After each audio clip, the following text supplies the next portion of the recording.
Muy buenas tardes a todos. Muchas gracias por acudir a esta, que me emociono, súper recta final ya de nuestra edición de 15 aniversario de Getafe Negro. Estamos funcionando en redes sociales con los hashtags almohadilla la 15 de GN, almohadilla Getafe Negro y almohadilla 15 aniversario GN. Es una reunión especial la que tenemos aquí en Espacio Mercado, por muchas razones. Tenemos que decir primero que recuperamos la presentación del premio Francisco García Pavón, que yo creo que siempre se ha vivido como algo muy nuestro y es estupendo acogerla de nuevo en nuestra sede principal y centro neurálgico, corazón del Festival Espacio Mercado. 24 premio Francisco García Pavón, que además recae en un getafense, en un autor que dentro del género, de los géneros, vamos a ampliarlo, le conocemos y le conocemos bien, así que es verdaderamente estupendo tener aquí para darle la enhorabuena a Daniel Pérez Espinosa, Demonio de nuestros pecados, publicado por la editorial Versátil, que está a la venta ahí fuera. Después de la presentación tenemos opción de compra y firma con el autor. Daniel, enhorabuena. Muchas gracias. Y hoy encantado de estar aquí. Un getafense ganando el premio Francisco García Pavón. Después de la pandemia, recuperar el premio y hacerlo así a lo grande, con algo que vivimos como nuestro, pues es verdaderamente extraordinario. Uf, ya te digo. Una novela, además, que nos ha cautivado de principio a fin. La inspectora Pozo, un juego espacio-temporal, un Madrid lluvioso, género negro, que nos va a permitir además repasar claves importantes, esto es curiosísimo, que hemos ido abordando a lo largo de todo el festival. Es decir, no sabemos estas cosas como pasan con los artistas, pero la realidad es que a lo largo de todas estas jornadas del festival hemos ido teniendo una serie de claves de novela negra, de tendencias que hemos ido capturando y detectando de alguna manera, y resulta que mágicamente la novela de Daniel las coge también todas. Vamos a irlas repasando en un juego que yo creo que va a ser divertido. Fíjate. Vamos a ver, imagínate, hemos comenzado en nuestra semana grande del festival hablando que uno de nuestros ejes principales para precisamente captar lectores era estrechar lazos con el audiovisual.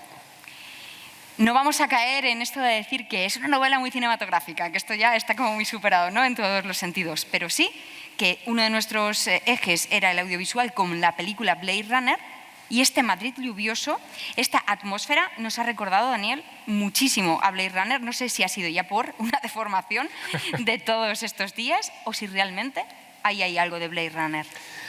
Lo que puede haber de Blade Runner, digamos, esto lo estuvimos hablando, justo es como ese aire neo-noir que a mí me encanta. Entonces, claro, Blade Runner tiene esa estética de la atmósfera lluviosa, el detective que investiga, la voz en off, etcétera, etcétera, etcétera. Y a mí me gusta muchísimo ese tono. Entonces, sí quería reflejar que la atmósfera, o sea, para mí la atmósfera cuando escribo es uno de los elementos más importantes, tiene que haber una atmósfera. En este caso elegí la lluvia como algo muy permanente, presente que permea, es como un elemento físico que al mismo tiempo es un reflejo subconsciente, ¿no?, de los propios personajes, ¿no? Todos tienen una historia muy turbia, esto es una caída al abismo, etc. Entonces, Blade Runner es un referente subconsciente. Mi referente más consciente fue Seven, si nos vamos a lo cinematográfico, por ejemplo. Está lloviendo todo el tiempo en esa película y es un recurso que ya enseguida te mete mucho en la temática emocional. Es como todo gris, todo pesado, todo cayendo. Pero aquí además la lluvia es un elemento vivo porque va creciendo y va intensificándose según se va acercando el clímax de la historia, ¿no? Está todo relacionado.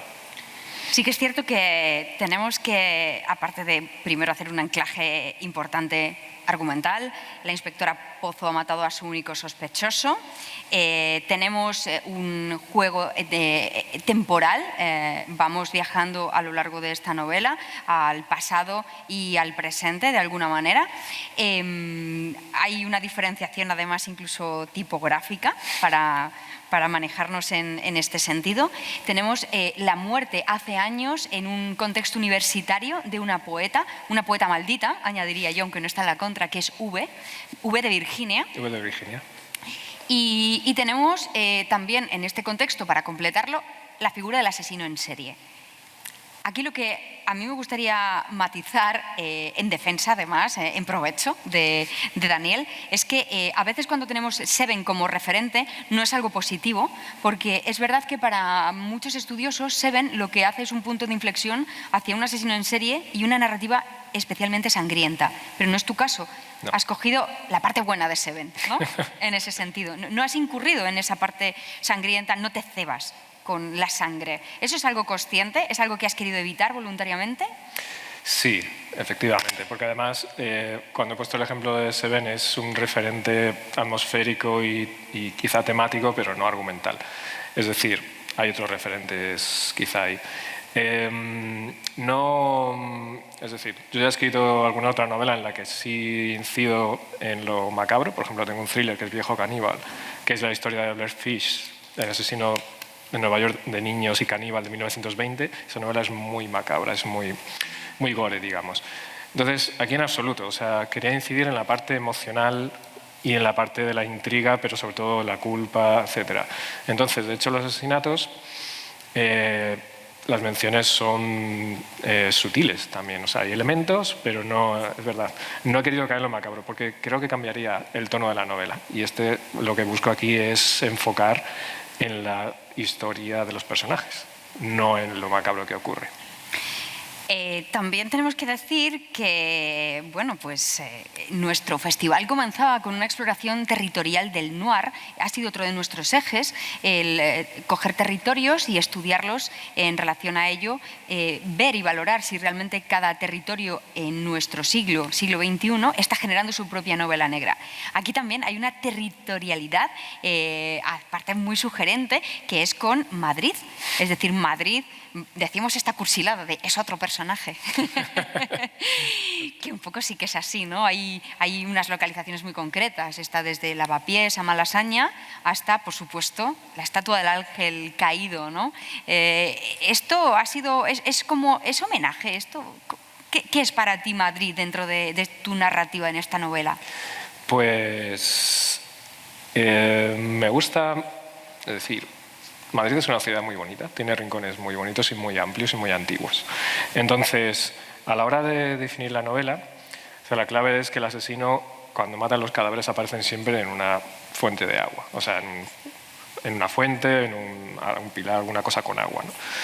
Entonces, eso daba pie a recorrer ciertos lugares de Madrid con fuentes emblemáticas, ¿no? Y además, pues sí he mostrado lugares que conozco, que me gustan, donde he vivido, donde me he movido, que he paseado por allí, y que quería como ir plasmando como el movimiento en este caso nuevamente de la inspectora Pozo y su compañero por la ciudad. Entonces, es totalmente consciente el querer reflejar la ciudad de Madrid con esos lugares específicos, porque al final cuando se habla de novela negra, novela policíaca, pues a ver, cuando es novela extranjera parece que es muy normal que hablamos de Jon Esbo, pues es muy normal que sea pues ahí, en las distintas ciudades, Estocolmo, etc. Pero en la novela policíaca española, por ejemplo, es muy normal novelas que se desarrollan pues, en ciudades, en otras provincias y tal, y que llama mucho la atención pues el hecho de que sea la propia ciudad y es un personaje, ¿no? Y es como esa especie de novela turismo, en cierto modo, ¿no? Entonces, bueno, pues Madrid también se puede utilizar como eje para que la visitemos, pero conectado con una serie de historias que tienen significado. Y además, como lo más interesante es escribir sobre lo que se conoce, pues ¿por qué no? Hay un personaje que se llama Maika, con C. Vamos a omitir el dato y escribir sobre lo que se conoce. Es la hija de la inspectora. La hija de la inspectora. Muy maja ella. Maternidad.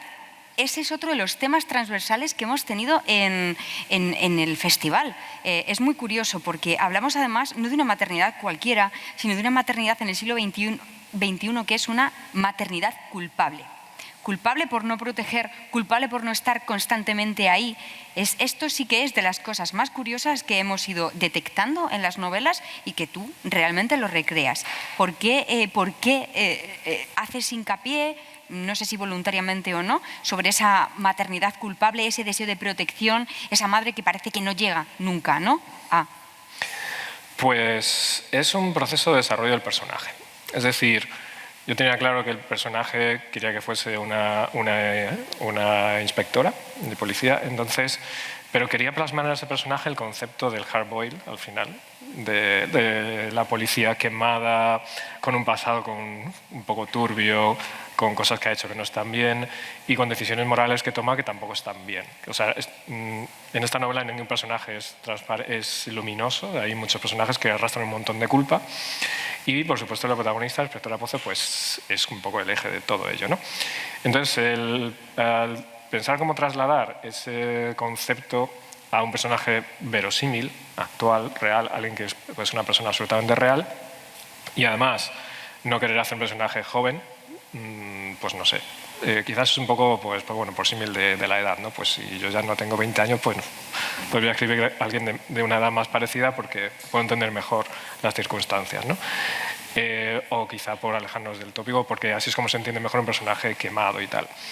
Entonces, en un personaje así, el hecho de que sea madre me parecía, bueno, es totalmente verosímil, pero un personaje así, ¿cómo sería una madre? Me pareció que sería un personaje como es ella, que es alcohólica, que ha hecho cosas de moralidad muy dudosa en el pasado.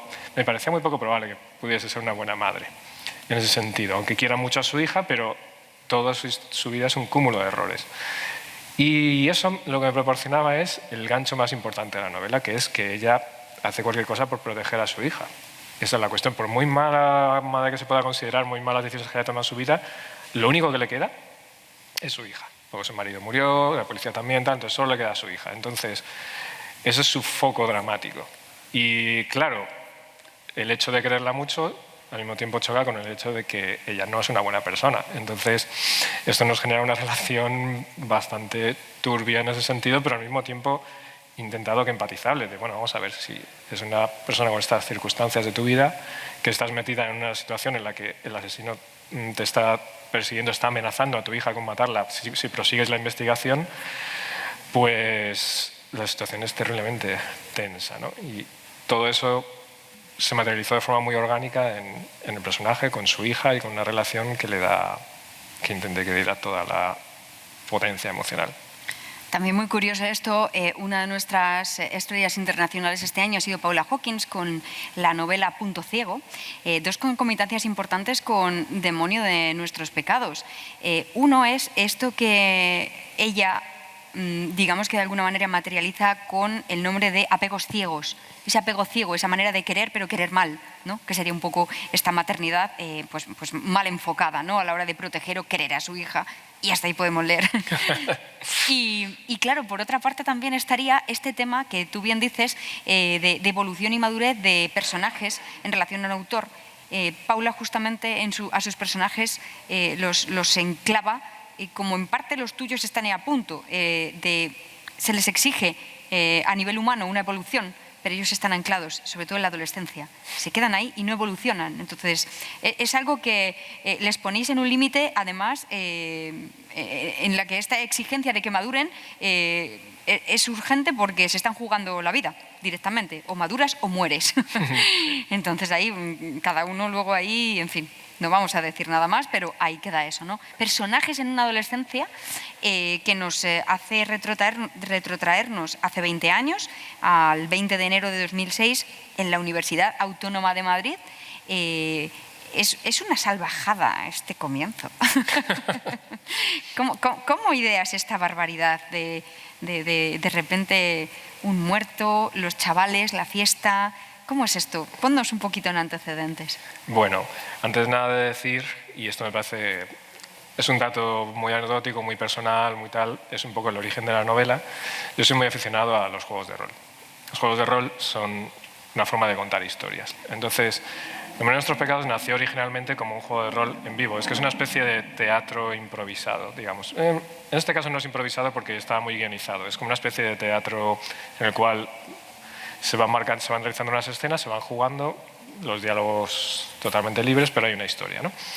Entonces, Eso como un poco el origen tal. Y a partir de ahí, de esa historia, que estaba muy elaborada, todo el trasfondo, era toda una trama policíaca, tal cual. Entonces, a partir de ahí construí la novela, que requiere todo un proceso de redefinición absoluto. No pensemos que ya con eso estaba. De hecho, la novela tiene mucho trabajo detrás. Entonces, a nivel narrativo, quería hacer mucho énfasis en la historia del pasado como un paralelismo a la historia del presente. Es decir, en la novela se va contando la historia de V y cómo fue asesinada y qué relación tiene eso con lo que está pasando hoy día 20 años, porque 20 años después, porque los personajes que aparecen en la primera escena que estaban cuando murió V aparecen hoy día y tienen que ver con las muertes de alguna forma, ¿no? Es lo que investiga la inspectora. Entonces, la escena comienza, para poner antecedentes aquí, es básicamente después de una fiesta de alcohol, drogas y sexo en una sala de una universidad, un grupo de amigos, cuando despiertan, su amiga V está muerta, estrangulada en el suelo y nadie recuerda, ninguno de los amigos recuerda qué ha pasado y quién de ellos la ha matado, que esa es la cuestión.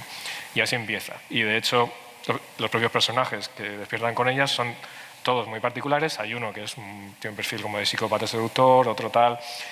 Y es una historia como de culpa arrastrada durante los 20 años hasta que 20 años después vuelve de un asesino que mata de una forma muy parecida a cómo murió esta chica. Entonces, qué mejor forma de empezar que directamente abren los ojos y se encuentra, además el que era justo su amante en ese momento, su pareja en ese momento, se la encuentra muerta encima de él. Con lo cual incluso pensando que la ha podido matar él. Y me parecía la mejor forma de empezar. Vaya panorama. Y a partir de ahí, luego nos vamos al presente. Juegos de rol que también han sido importantes, desde hace unos años lo son y lo siguen siendo en el contexto de Getafe Negro, por cierto. También ahí sí, estamos muy sintonizados. Los he visto, verdaderamente. Estaba muy, muy bien que haya habido. Y también hemos hecho un homenaje a los clásicos, hemos rendido culto a los clásicos. Aquí, esta es la pregunta. ¿Realmente consideras que es un poco la narración Habitación cerrada de Agatha Christie a la hora de planteamiento? Sí que parece un poquito, ¿no?, en el fondo, porque hay una escena, es decir, el asesino estaba ahí, pensamos, ¿no? No había pensado en ese referente, pero es verdad, lo tenemos tan permeado en nuestra mente, lo de la habitación cerrada, que puede aparecer sin que lo hayamos buscado a propósito. Pero efectivamente es literalmente eso, plantea el enigma de abrir los ojos, hay un cadáver en la habitación, estabais vosotros aquí esta noche de fiesta, uno de vosotros lo tenía que matar, ¿quién ha sido? Y eso es, eso es el enigma, digamos, parte de ahí, pero luego tira por otro lado, obviamente. Se complica con la historia actual, la historia de cada uno, y voy desglosando, porque esto es en la historia del pasado, pero empieza ahí y a partir de ahí va contando cómo conocieron a la chica esta, a V, cómo es cada uno, cómo fue la relación con ella y cómo al final vuelve en un ciclo y el último capítulo de las historias de hace 20 años es la muerte de V y lo que pasa después.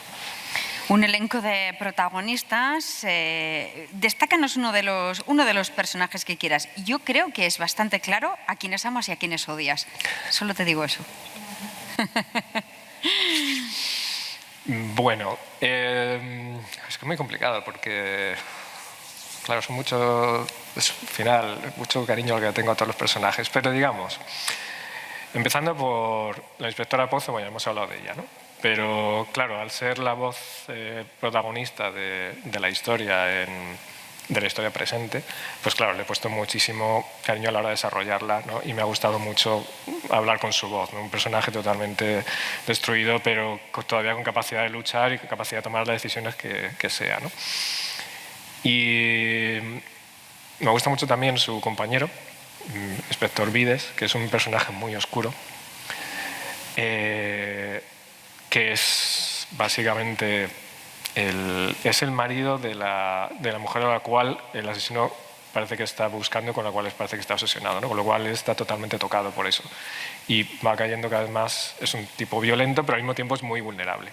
Es un personaje complejo. Y luego me gusta mucho el personaje de Leo, que es... Leo es uno de los que despierta en la sala de asociaciones de la Universidad Autónoma y con ella muerta, y él de por sí es un personaje oscuro, con una aura oscura fascinante, porque él iba de poeta, de artista, pero de artista oscuro y siniestro. Intenso. Intenso. Y incluso le gustaba, cuando ocurrió el asesinato de Ube, le gustaba ir diciendo que iba de asesino, como que él era un asesino. O sea, es un personaje muy psicopático en ese sentido, porque tiene esa aura fascinante y al mismo tiempo es totalmente destructiva. Y es una persona que además enseguida focaliza el hecho de que es la violencia encarnada, pero es una violencia elegante, porque elegante todo es una persona tremendamente elegante, pero es una persona que te puede matar con una elegancia y incluso que la aprecies, ¿no?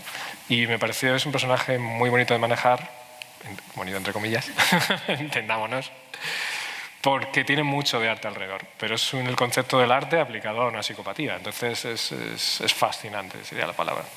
Y enlazamos con otro tema, que es otro de los temazos que estamos viendo últimamente en boga, que es el tema de la salud mental. El tema de la salud mental. Tenemos, aparte de la psicopatía de Leo, que claro, en ese sentido es totalmente funcional, otra cosa es que no tenga barreras morales, que es un poco lo que pueda pasar con la psicopatía, ya no sé, ahora se considera de otra manera, pero tenemos a nuestro querido el personaje el forense, ¿no? Si hablamos de trastornos mentales, que este es un personaje complejo, delicado de manejar, pues es un personaje que sufre de esquizofrenia paranoide. Entonces, estos temas siempre hay que tratarlos con mucho cariño porque es una enfermedad real, es una enfermedad muy dolorosa para quien lo sufre, para quien vive alrededor. Y me parece un personaje entrañable, el de forense, porque es un personaje tierno en su forma de ser que sufre su enfermedad, pero claro, es complejo él mismo y está implicado en la historia del pasado, ¿no? Porque hay capítulos, o sea, su historia se remonta al momento del pasado, etc. Con lo cual hay también mucho que desglosar ahí.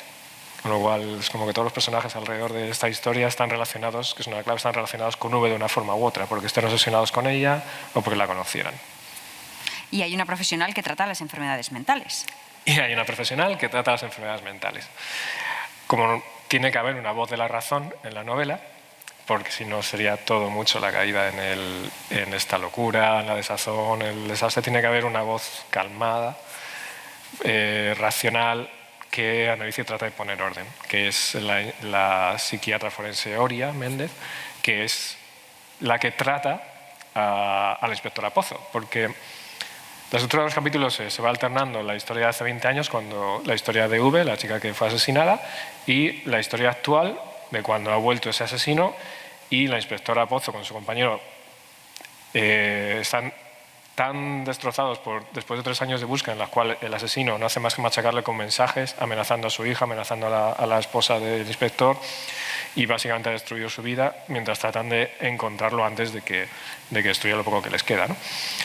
Y entre medias se van intercalando lo que son las sesiones de terapia que recibe la inspectora Pozo, que por, digamos, su jefe, cuando el caso se empezó a volver bastante complejo, le impuso unas terapias para tratar de mantener un poco su equilibrio, ¿no? Entonces va contando lo que han sido los 3 años de investigación del asesino. Lo va intercalando como registros de las sesiones psiquiátricas, ¿no? Y en esas sesiones psiquiátricas están diseñadas para ir mostrando quién es la inspectora Pozo, quién es el subinspector, un poco cómo se enamora de él, cómo es una relación un poco turbia o culpable, un poco lo que los distintos asesinatos van apareciendo a lo largo de los 3 años, y va mostrando cómo ella es la que trata de poner un poco orden, ¿no? De hecho, aparece en algún capítulo, cuando la cosa está un poco tensa, apareció Oria para poner orden, porque eso era... Entonces, parece como un contrapunto, eso, equilibrado, racional, de que parecía necesario. Y yo creo que por ahí voy. Cuidado con las apariencias en esta novela. Por cierto, hay muchos puntos de fuga, aunque bueno, pues pueda parecer que es una historia cerrada. Las manos, los nudillos, creo que es una imagen poderosa. Di sí o no solamente. O tal vez, al menos.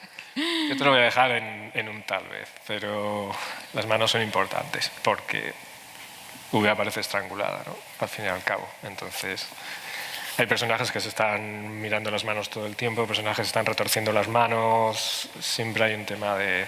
Esos son los datos sutiles que están ahí, que me alegra que los tengas ahí en la cabeza. Has sacado bien el balón. Y si hay alguna preguntita rápida por aquí, tenemos ahora la ocasión. Y si no, continuamos con un par de cositas más con Daniel. Pues tenemos que preguntarte por la poesía también, porque hay una tesis aquí planteada, una tesis universitaria, que es Muerte en la posmodernidad, un mundo sin poesía. La poesía es importante, la poesía oscura. ¿Por qué introduces el tema de la poesía? Porque es un recurso maravilloso, como lo metes, pero bueno, es un recurso que realmente no te ayuda en la narración, ilustra, ¿no? y aporta belleza. La poesía... A ver, yo no escribo poesía como tal, es decir, en algún momento he escrito algún poema, alguna cosa, y he escrito los poemas de V, si los he escrito yo, por ejemplo, sí, esos son míos. Pero claro, yo no me considero poeta, simplemente me gusta la poesía, me gusta el arte, me gusta tal. Y me pareció, V es una poeta, ¿no? Y me pareció un buen recurso como dejarme llevar y que ella transmitiese el caos que tiene dentro, porque V tiene una historia muy trágica detrás, sufrió abusos, tiene una mente muy caótica y es muy autodestructiva. De hecho, es un personaje que, no lo he mencionado antes, hablando de personajes que me gustan, V es mi personaje a la que adoro. Es una pobre víctima autodestructiva que es puro caos, pura contradicción, tierna al mismo tiempo cruel, y que ella, como ella dice, yo no escribo poesía, yo dejo salir la poesía para que no me destruya dentro. Entonces ella todo el tiempo utiliza la poesía de una forma totalmente desestructurada, pues es una poesía totalmente fragmentada, sin ningún tipo de rima, totalmente caótica, en la que se busca simplemente, yo busco mostrar las sensaciones todas muy dolorosas, todas muy oscuras, todas muy turbias, todas orientadas a la muerte, porque V al final es autodestructiva, ¿no? Y simplemente con esas poesías busco, por un lado, reflejar belleza, porque me gusta mucho el estilo...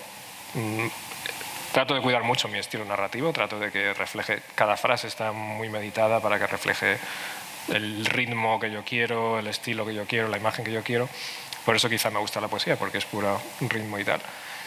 Y para mí los poemas de V son retratos de V.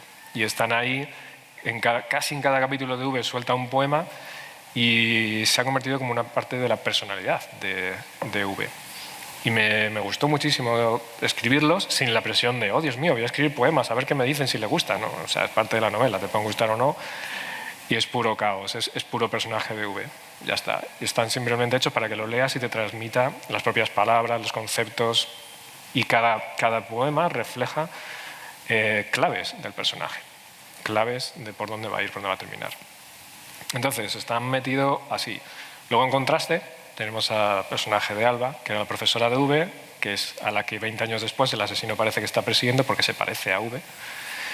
Y ella, sin embargo, le gusta la poesía, pero la poesía clásica, al estilo de Percy Shelley, por ejemplo, etc. Entonces hay un juego ahí, porque hay un juego de dualidad entre ambas, porque ya además Alba es una poeta que no escribe. Entonces, pero hace una tesis sobre la poesía y la no existencia porque es su propio conflicto, ¿no? de también la autodestrucción. No sé si he contestado algo, pero bueno, he hablado sobre la poesía. Y es inquietante que los poemas sean suyos. Si no hay ninguna pregunta, concluimos con un vistazo ya para el futuro. Daniel, demonio de nuestros pecados, ¿para dónde iremos? ¿Para más narrativa de género? ¿Para el rol? ¿Para juntarlo todo otra vez? ¿Para asesinar más? Un poco de todo. Me gusta tocar distintos palos, pero lo siguiente va a ser otra novela policíaca, que de hecho ya la tengo escrita, solo tengo que cambiarla a fondo o revisarla a fondo. Y es una novela policíaca, voy a decir clásica con giros, entonces, pero policíaca 100%. Y esa es la idea. O sea, ahora en cuanto, porque ando con distintos proyectos detrás y tal, pero está ahí la idea de en próximos meses terminar de revisarla y bueno, ya conseguir una editorial para ella, claro. Pues Daniel Pérez Espinosa, Demonio de nuestros pecados, es el Premio Francisco García Pavón 2022, publicado por la editorial Versátil. Tenemos a la venta el libro para tener la firma y nos dice que está en una novela próxima, negra, género clásico con alguna variación. Entonces, pues Carné de Getafe Negro 2023. Daniel, Bueno, bien. con más premios, con más novelas, te esperamos aquí. Un lujo haberte tenido. Muchísimas gracias. Muchísimas gracias, Maika. Un placer estar aquí.